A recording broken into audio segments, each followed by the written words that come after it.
sama ng panahon sa loob at labas po ng ating area of responsibility, hanging amihan pa rin ang patuloy na umiihip hanggang dito po sa northern part ng Northern Luzon, habang easterlies naman ang hangin na umiihip pa rin sa silangan po ng ating bansa. At sa ating long range forecast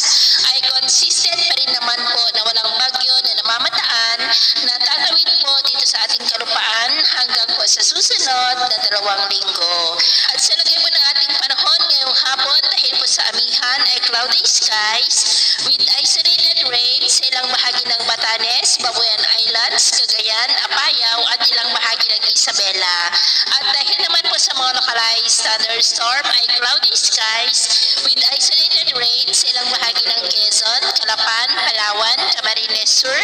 Catanduanes, Aklan, Negros, Cebu, Bohol, Leyte, Eastern Samar, Dinagat Islands, Zamboanga Peninsula, ilang bahagi ng Northern Mindanao, Sorsogon, Davao Region at ilang bahagi po ng Surigao del Norte. At mamayang gabi, posible pa rin ang mga isolated rain sa ilang bahagi ng ating bansa, kaya mag-ingat pa rin po tayo sa mga banta pa rin ng mga pagbaha at pagguho ng lupa.